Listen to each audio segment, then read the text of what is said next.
is realizing that none of these heifers ever actually wanted to be Sarah's friend, never gave a damn about Sarah, solely wanted to use her to be their fourth. Not just Nancy, all of them. I drink of my sisters. Nobody was drinking of any sisters. There was never any sisterhood. Watch your back. I can't stay.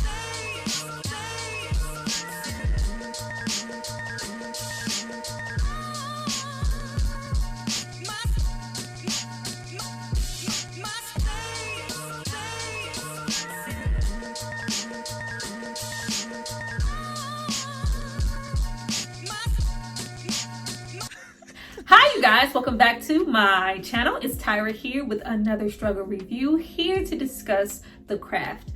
Now this movie is from 1996 and it stars Robin Tunney, Fairuza Balk, Rachel True, and Neve Campbell. Now before I get into all things, now is the time, this is the hour, ours is the magic, ours is the power. I need you guys to drop down and subscribe to my channel and like this video. I'm gonna give you guys a moment to do that, then we're gonna come back and discuss how ridiculous of a chokehold this movie had on me as a kid. Like, you couldn't tell me I didn't want to be teen, angsty, wearing black, eyeliner, boots, being a witch, just casting spells on all you. Like, hand me my pleather jacket and my little crucifix and watch me work. Go back.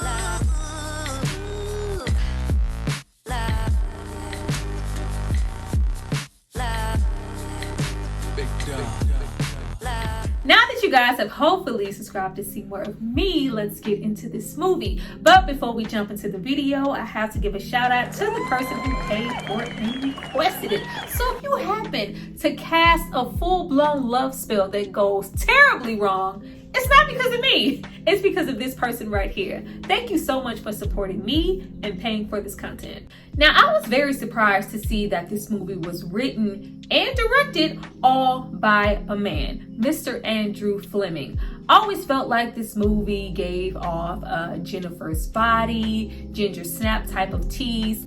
The movies always had this fresh, dark, feminist, female empowerment type of quality to them, all while exploring the twisted young female dynamic, whether it's between two sisters or two best friends. Then we turn around and get supernatural or gory. This movie encapsulates a whole lot of that, so I thought for the longest time that this just had to come from a woman. No, Andrew was able to capture girlhood, rebellion, sexism, the teenage psyche, body image, classism, racism, R-word culture, along with S-word tendencies. Like, it was very thick here. It was very thick and layered, and of course we add on that supernatural element with the witchcraft. Like, that was so great. Andrew, I need you to do this again. So often when it comes to this particular genre or film, or just film in general, it seems like men have a hard time writing for their female characters. So to see that he was a part of producing the Craft legacy, you know, do this again, that was definitely not this again. I tried to get into the Craft legacy, but I literally did not make it beyond, you know, the 20-30 minute mark because it just wasn't the movie for me, and it just wasn't my craft, I guess.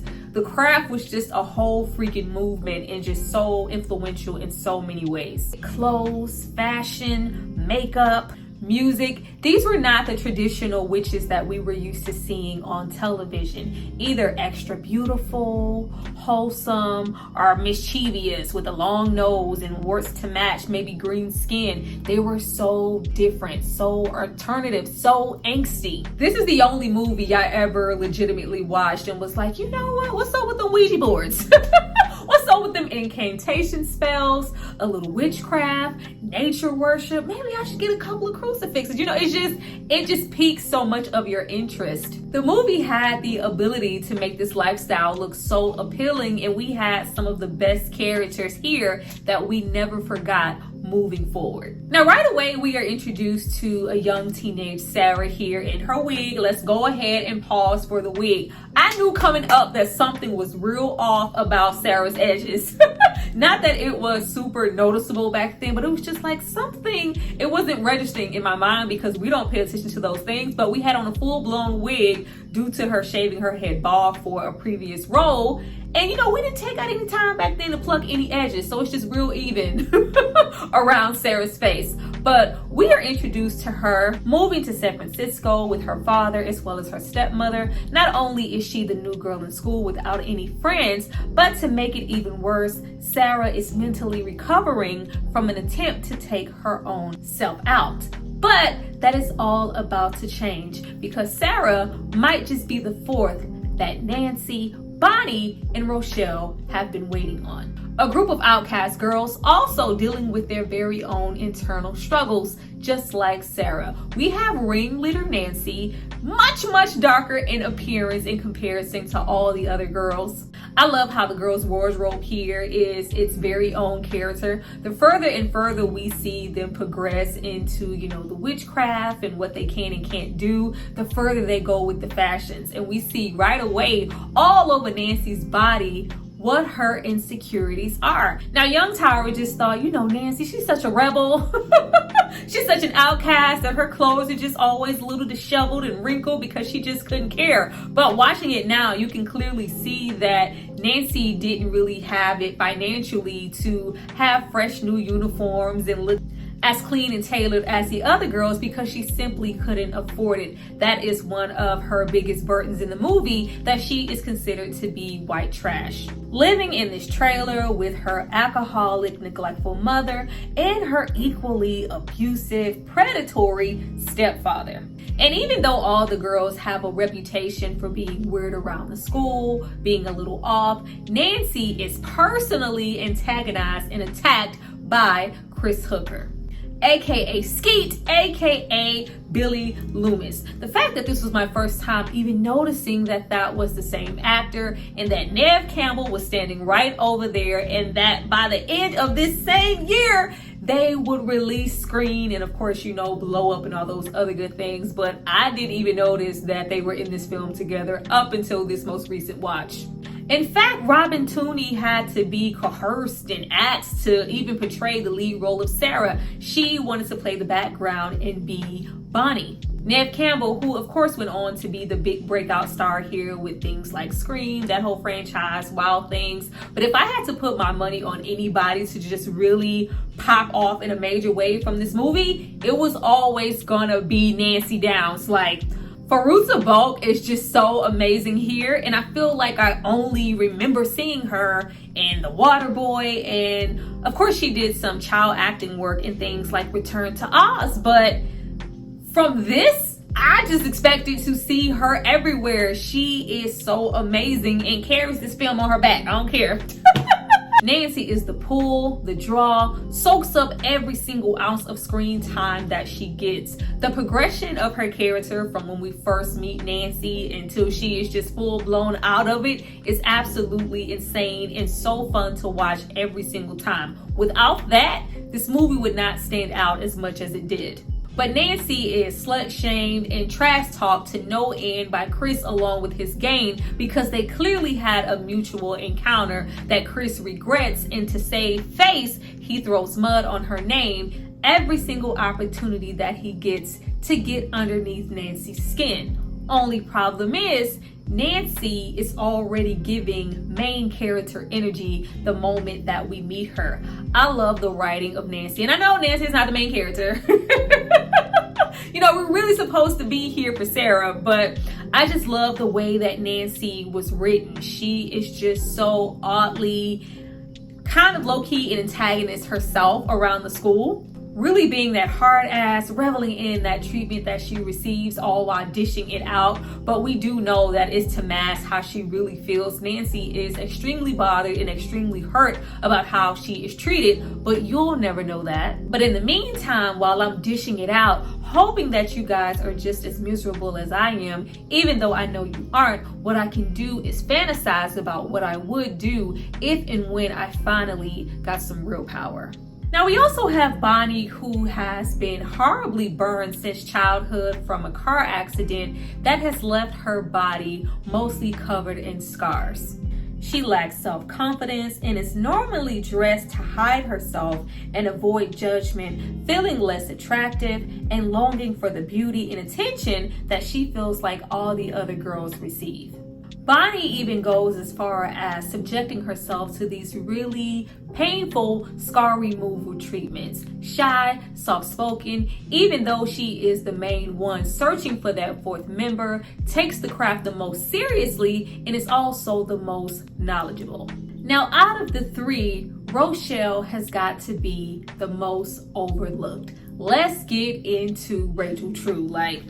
Even though I love Fairuza Balk and her role, when I initially watched this movie for the first time, I watched it because I saw a black girl who got to be a witch. You didn't see that a whole lot of time on TV, especially a young black girl in this movie, which makes a whole lot of sense because this role was never intended for a black actress. Initially, Rochelle's internal struggle was the fact that she had a EO, an order. But they rewrote it to surround the Laura character and Rochelle really dealing with this one chick in school who is extremely racist towards her and torments her to no end. All fine and dandy, but we just completely settle on that and we don't give Rochelle's character any depth in the way that we give the other three girls. In fact, why couldn't the disorder stay the same as if particular race is the only particular group that deals with that kind of thing? That could have stayed there. But with us just focusing on the racial aspect, we pretty much just get a black girl with all white friends going to an all white school and just longing to fit in and be accepted. Cool, but we didn't even bother to flesh that out. Rochelle is the only character here that doesn't really get any backstory. We never met her parents, never went to her house. We did it for all three of the other girls, everyone except for her. She's just a punching bag to be projected on by Laura until, the eventual little reversal and Laura is suffering. And of course, she didn't even do that by herself. We needed old Sarah to do that for us. But Rochelle being an afterthought translated not only just from the movie, but in real life with the way that Rachel True was treated during press releases, press runs, conventions then and now for the movie. She is never booked, never asked to be there, never asked to speak and share her opinion on the experience with the film, as if her being there just simply didn't matter, and that's completely not true. Even with Rachel True herself gunning for this role because she knew what it meant to get it as a black woman at the time, with her being the oldest person on the cast. Rachel True was 30 years old in this movie. That was blowing my mind. That was blowing my mind. Just so vibrant and fresh and really trying to set a precedent and be here and get this role no matter who it was written for. And then they turn around and just kind of completely dismiss her. That was really unfair. Now with the girls from the very beginning, pretty much always following Nancy's lead, the moment Sarah arrives, she sees her as a threat. I never noticed that before. I thought Nancy was just being off-putting and being Nancy. No, she saw her immediately as a threat to their dynamic. Not only that, but Sarah is the only one who naturally possesses any power, already making her much stronger than them, but she is just simply unaware. Who is a little alert though is Nancy, who is not only unwelcoming, but very self-preservation already. Does Nancy like the two girls and consider them friends? Sure, but I felt like she also liked the fact that she could control them and have a little dominion over their little threesome. Very alpha. From the beginning, Nancy always wanted wealth, but she also really wanted some power, which is why when she got it, she lost her little mind. It took me way too long to figure out that the girls were never really vibing with Sarah. They only cling to her because of the magic that she possessed. Oh, she's our fourth. Yeah, but prior to that fourth, we couldn't do anything anyway. And even if we got another fourth who wasn't the descendant of a witch, we probably still couldn't conjure up nothing then. It's just so much of a finesse situation going on here, and it was right in our face the whole time. Even though, you know, we do see them, oh, come with us, and, you know, we identify with you, they're all kind of on the brink of having little, you know, S-word type of tendencies, especially when we get into Bonnie. There's a whole lot of self-loathing and relatability there. And of course, we get into the whole situation with Chris. You know, he spreads disease. I speak from personal experience. But yeah, it was a whole thing that Chris was proudly trying to push up on the likes of Sarah, whereas he was trying to, you know, hide and deny that he ever had an encounter with the likes of Nancy, as if she was beneath him. So she had a problem with that already. You know, jealous? You don't even exist to me. Yes, he did. Yes, he absolutely did. Even though there were some real sentiments to try and save Sarah from the likes of Chris. Why was his name Chris Hooker? Hooker? The type of hooker, you know, this sexist little jock was, and the potential of what he could do to her. There was also a sense of, well, what's, you know, so great about her when it came to Nancy. But that goes unnoticed by us as well as Sarah when they have a common enemy. The moment that Chris decides to spread rumors around the school about Sarah due to her not wanting to sleep with him on the first date. He's not the nice guy that I thought he was. But getting into that magic store, the stealing, the store owner, telling Sarah that she is clearly a natural witch, and we get into the girls having their first run-in of magic with the homeless vagrant that has been following Sarah around, foreshadowing her fear with those snakes, and we have him have the run-in with the vehicle, and the girls are like, oh my god, I thought it, I wanted it to happen, and it happened, we're so in sync. Like, yeah, that was all Sarah. That was most definitely all Sarah. But before that, you know, being the catalyst for her to even run back to the likes of Chris and, you know, find out what she finds out about him, we have them at that moment just really tap into an interest that Sarah had never thought about. You know, hey, I have had all of these little miscellaneous abilities that I never really thought about. Even though they have the knowledge and the tools, Sarah has the actual magic to make things happen and also awakening things for them. We have the girls, the two girls, all in awe and oh my god, what else can you do? That's really amazing, all smiles. Where's old Nancy sitting over there like, yeah, whatever. I'm not buying it, because if I do, what does that mean for me and my placement in this dynamic? What about this? What about Manon? What about tapping into something higher and invoking thee? Can you do that since you're so damn smart and you know everything? Like, since you got your degree and you know everything, can you do that? We enter this circle with perfect love and perfect trust, really strengthening their knowledge and commitment to the craft, creating that blood oath, I drink of my sister, asking for what they desire the most. Really says a whole lot about their character. We have Rochelle, she is drinking to not hate those who hate her. We have Bonnie, she is wishing for inner beauty as well as outer beauty. We have crazy Sarah wishing not only for self-love, but for Chris to love her as well. Then we get to good old who wants to be all powerful, wishing for all the power of Manon and gulping. Like, I love that they show her gulping it down, like not spilling, like just such a glut, very, very greedy. And I think a lot of the ritualistic scenes, you know, the seance and the incantations stick with us because they were done by a real life self-proclaimed Wicca to not only add to the authenticity of the rituals, but also be respectful of the craft and not be disingenuous with anybody's beliefs. Now, the girls progress, spending more and more time together. They slowly start to look like a coven, going from these nice light floral dresses, you know, everybody but Nancy, to pretty much just wearing black and whites and dark makeup.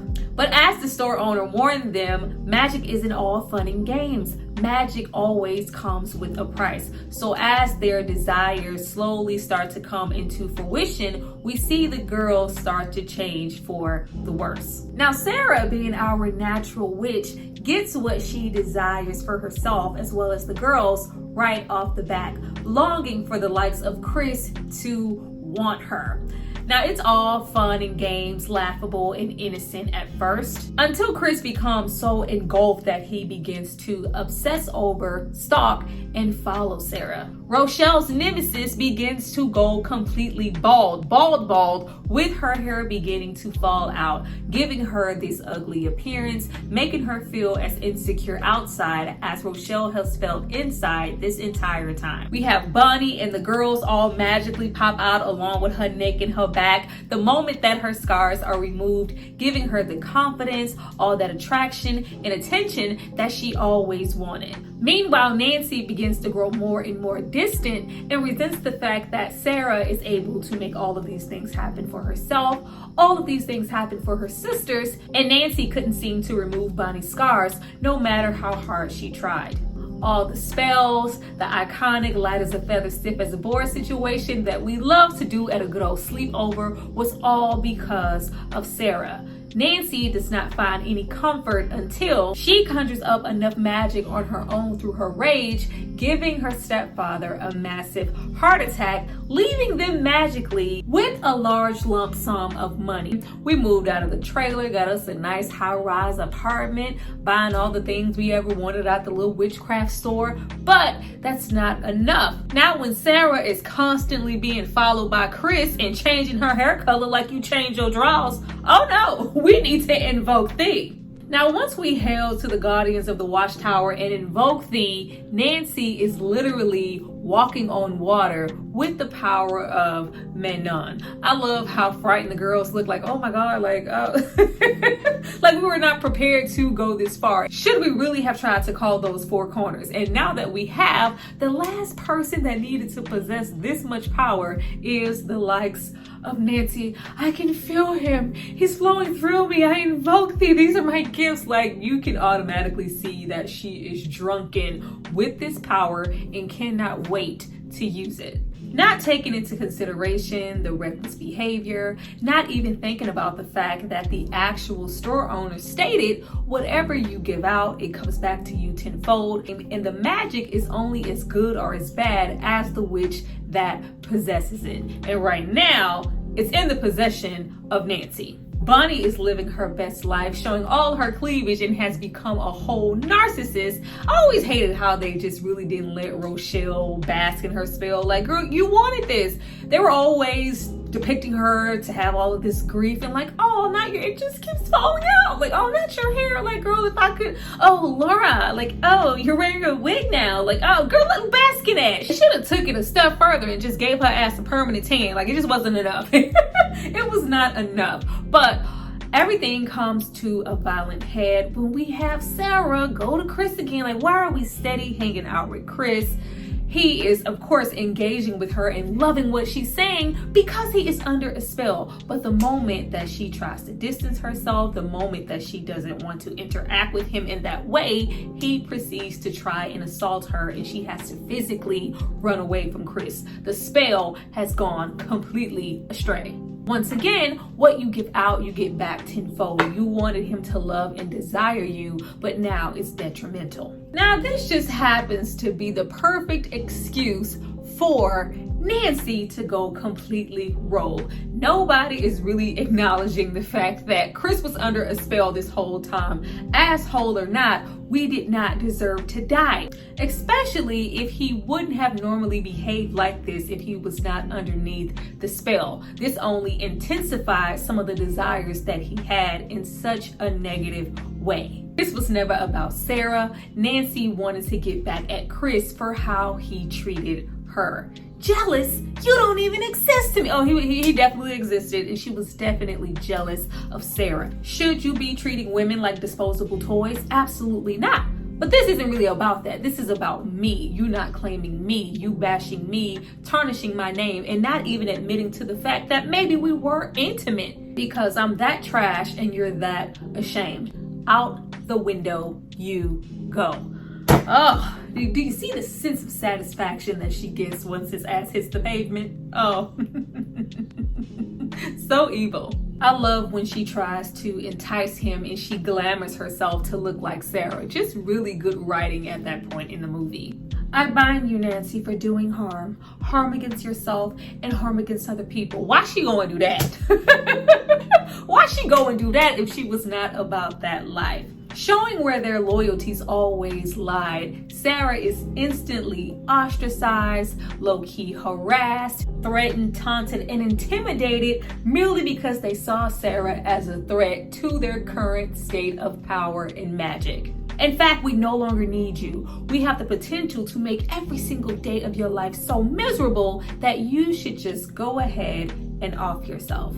With Sarah turning to the witch who tells her, not only are you one, but you are a natural one. You possess even more power than the likes of those girls, especially Nancy. In fact, you can invoke Menon yourself, be stronger, better, and use it against the girls and the likes of Nancy. Not believing in herself just yet, she is faced with her worst fears. The fear of losing the only parent that she has left, the fear of getting to the point of wanting to unalive herself again, and the fear of snakes, bugs, rodents, all the itchy, crawly, scratchies that you would ever want to see. Such a great scene. Like, I love the fact that most of that is real. Like, we love a good practical moment. All of the bugs crawling around, like, it's real. It gets real itchy, scratchy. Really, really epic scene, especially for a movie that's not really all that gory. Capacity of the bugs and the snakes all the way up, like, it gets under here, under the bra strap. It does. Love how the movie tries to be cute for like 5 seconds and makes it look like maybe the girls have a conscience, you know, the likes of Rochelle. You know what, maybe we're going too far, or maybe get up there before I slit your throat. Like, oh, okay, we gotta listen to Nancy because we don't have her mind of our own. Like, y'all didn't care. Don't try to get to this point and act like y'all cared about Sarah. But it's too late, because Sarah, believing in herself as well as stepping into who her mother was, along with a little bit of Menon, we are possessing more power than anybody in that house. Using that same magic, glamour, and hallucinations to make the girls look like what they fear the most: ugly. Because we would want to be ugly, not these burns, not my hair falling out. We gotta go. Nancy, you are on your own. Now, the showdown is really, really good. I just love the relentlessness of freaking Nancy. Like, why aren't you dead? I need you to die. You are a threat to the thing that I've always wanted most, and I can't let you take that away. Nancy gives it her best shot, even tries to outsmart Sarah, but in the end, it doesn't matter because Sarah was always the stronger, natural, and better witch. I bind you, Nancy, from doing harm. Wait. I mean, I know, like, I can get a little crazy. Like, no, ma'am, you just trying to get me out of here. That kick into that glass is just absolutely epic. Sarah is the last girl standing, completely stepping into who she is as a young adult, and most importantly, who she is as a witch. Completely confident, way more confident than she was when she first arrived. You know, Sarah, we were wondering if you had any magic, because we don't. I know you don't. I do. Don't. Ain't no killer, but don't push me. I will knock down all these branches. Don't get cute. And where did the likes of Nancy end up? Completely insane, incapable of dealing with the fact that she no longer possesses any powers. I'm flying. I can fly. Nancy ends up committed. I would have loved some little one-off scenes of Nancy trying to do things, because just think about all the things she would have had to do to be committed, trying to convince herself as well as others that she still has these powers. But the craft is the craft and will always be that. Leave it alone. Leave it alone. We don't need no more legacy on that. We don't need no part 2s on that. We don't need no part 3s on that. If you're not gonna do it right, don't do it at all. This movie still stands now just as much as it stood up then. Well, you guys, that was my review of The Craft. I hope you enjoyed it. Please drop down and tell me what you thought. Leave those good old comments so I can read them and respond, as well as hit that like button and support your girl, because you know I need it. Now, if you are late and you don't attend those after party lives that be, you know, popping the way that I need them, I need you to go do that. There is an after party live for this video. Of course, I will leave the link for that below so you can check that out. Of course, I'm discussing this movie, but I am discussing it with a guest, two guests, in fact, two women guests, you know, really getting into things that I maybe didn't really touch on here. Please go and check that out and support that as well. I would really, really appreciate it. But I see you guys next time for my next review. Bye.